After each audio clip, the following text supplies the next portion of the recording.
Hello, as always, Masha tells you stories and welcomes you to the 9th episode of the podcast Film Grazie Artis, or just Film if shortly. Here I share tales that inspire and reveal unique experiences of creators, makers and lovers of all kinds. I hope you find this program interesting and encouraging whatever you do. Practice art, enjoy living and learning about other people's creativity, backgrounds and sensory experiences. We are sensory beings, and this connects us with other humans on a variety of levels, providing strong and long-lasting memories. Contrary to popular belief, we rely on much more than sight to make sense of the world, receiving raw information from touch, smell that give us the most meaningful and memorable experience, connecting and grounding us with the environment. People explore the world differently through their senses due to variations in brain interpretation of sensory stimuli, influenced by individual learning, memory, emotions, and expectations. These can lead to diverse perceptions of the same sensory inputs like taste and color, as well as different sensory sensitivities. The human brain interprets sensory inputs through a multi-stage process. Sensory receptors pick up information from the environment and convert it into electrochemical signals that travel to the brain. These signals are then processed in specific brain areas before being integrated and interpreted, ultimately leading to conscious perception and action. But it's not always we who decide what to see, remember, and store in our consciousness, but the brain does this. Perception is a selective process. Our brain filters incoming sensory information and focuses only on what it deems important. Much of what we see isn't fully registered, as a significant portion of sensory input never reaches our conscious awareness. Complex mechanisms in the brain filter the incoming sensory information and shape the presentation of the world in our minds. However, not always the world outside serves as a source of sensory information, since we also have a number of signals coming both outside and inside our bodies. Some senses work from a distance, others only upon contact. We can see objects many miles away, but smell and taste rely on detecting chemicals in the air or in the tongue. To taste something, we need to touch receptor cells or other parts of the digestive tract. Though sometimes we don't need only touches like this at all, because our imagination can rebuild them from our past experiences. For instance, if we ask someone to recall a favorite moment from childhood, and they usually talk about the smell of something or a sense of place, favorite berries picked up in the garden, and their flavor. This is just a kind of brain superpower. But does our brain interpret sensory information equally? Actually, no. This process can vary significantly between individuals. Do people have similar sensory capacity? Not at all. Some individuals may be more or less sensitive to certain sensory inputs than others, impacting their overall sensory experience. Do our senses have any interactions? For sure. One sense can influence the perception of another. For example, the color of a food can affect its perceived taste, and vision can influence our perception of sound. Furthermore, even cultural and societal influence may emphasize different senses and sensory experience, and the way we interpret and respond to sensory stimuli. Are there any specific sensory differences that affect the interpretation of senses and the experience? There are some, and one of the most intriguing is synesthesia, a condition when individuals experience a cross-modal sensation, when stimulation of one sense triggers a sensation in another, like seeing numbers as colors. Have you ever wondered what the color blue sounds like? While most of us experience color visually, about 4% of people on Earth experience hues through multiple senses, meaning their brains process stimulation in a way that allows them to experience several senses at one time. A concept that may seem like superhuman powers for the other 96% of us. Many people with synesthesia, past and present, have used their abilities to create art.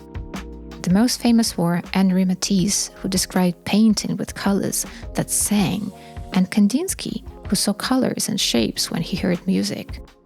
Many art historians believe that Van Gogh was a synesthete too. In a letter to his brother Theo, Van Gogh revealed, "Some artists have a nervous hand at drawing, which gives their technique something of the sound peculiar to a violin." In Van Gogh's case, though, this synesthesia may have cost him the chance to be a pianist. conditions like autism and ADHD can involve variations in how the brain processes sensory information, leading to either hypersensitivity or a need for some sensory stimulation. Individuals with ADHD or autism experience sensory overload in environments with too much noise, light, or excessive activity. Due to that, they become overwhelmed, have difficulty concentrating, and it may trigger meltdowns. Sensory processing challenges can significantly impact how individuals engage with their environment. And in case if sense plays such an important role in our lives, how they affect our relationships with garments. What is the significance of human sense in fashion design and emotional connection?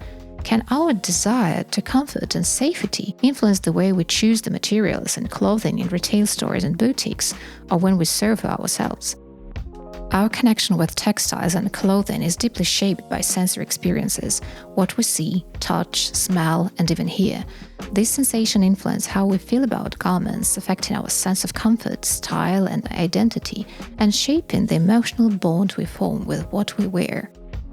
Fashion is often associated primarily with how clothing looks, but our experience of it goes far beyond just vision. The human perceptual system involves all 5 senses: touch, smell, hearing, and even taste, though these are often seen as secondary to sight.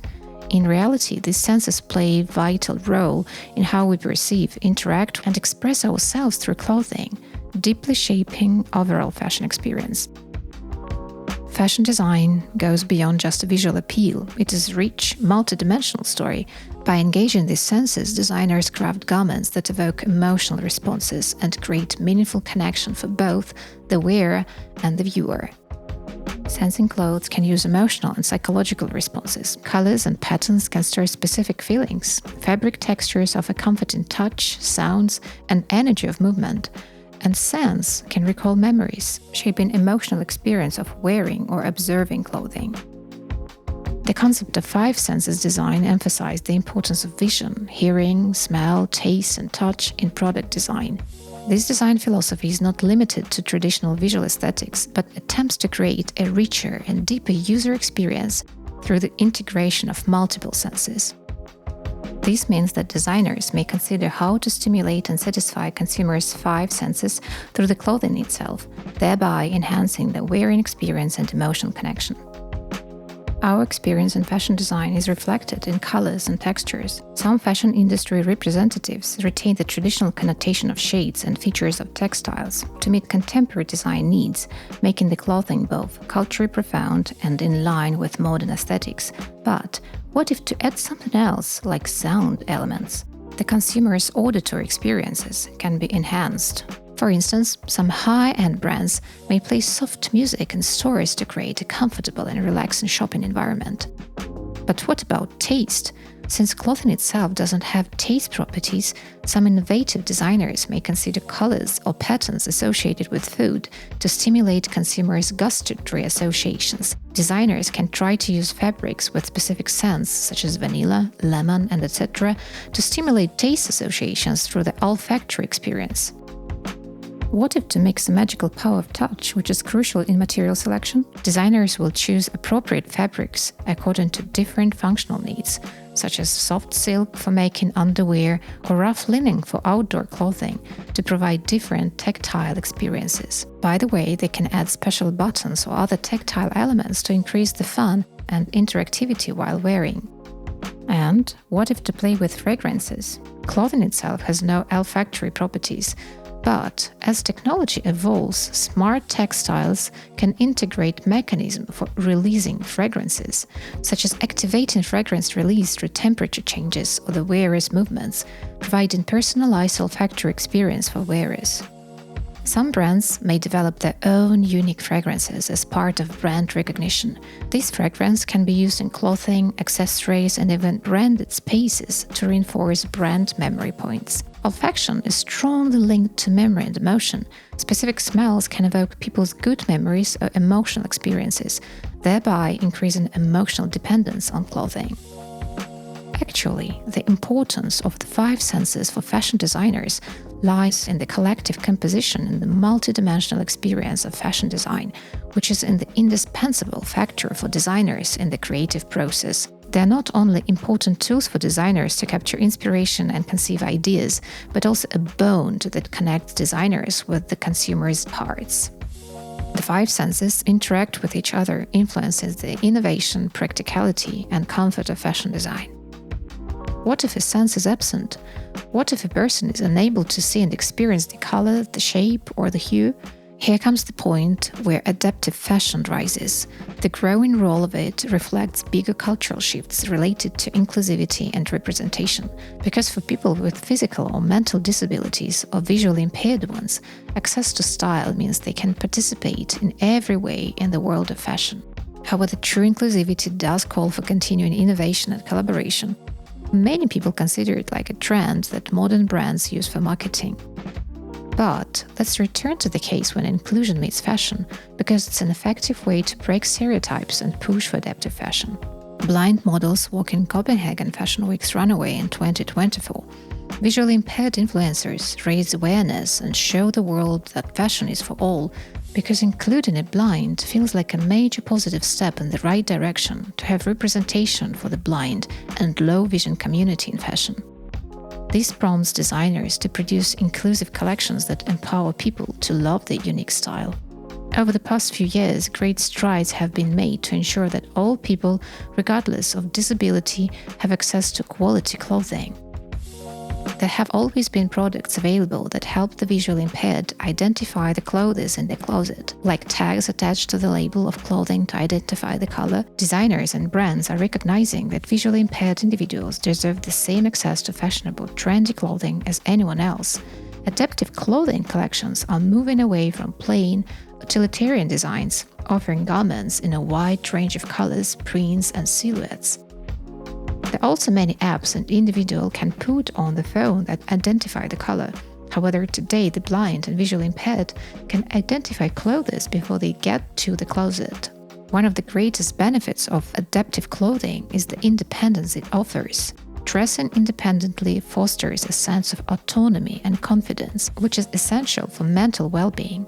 For individuals with visual impairments, being able to select, coordinate, and wear clothing on their own is a significant step towards maintaining control over their daily routines and personal lives. A non-profit company, Two Blind Brothers, make clothing that can be identified from the label, and the braille color wood is on the actual shirt. The material of the shorts is also made to feel softer than an average shirt. The proceeds of each product sold goes directly to help fight blindness. Maria Solunga, a designer in Buenos Aires, has designed clothing that includes braille descriptions and braille tags already sewn into the apparel. To help shoppers choose clothing, she has diagram in braille available with the outline of the shirt and description of the fabric and color. She also designed specifics for clothing, like a cane pocket in a shirt or pants. Meanwhile, fully adapted, accessible retail spaces, tactile maps, and audio guides are yet to come. However, the future of adaptive fashion is immensely promising, smart, and utterly humanistic. By nature, a person has a variety of senses, but his body, like life, is extremely fragile.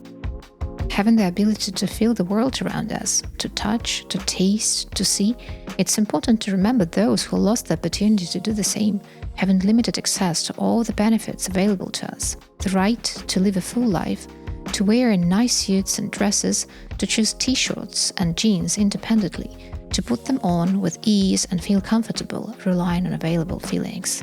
Perhaps this awareness will give us a level up in humanity. Let's sense it and be kind. And I will be back soon.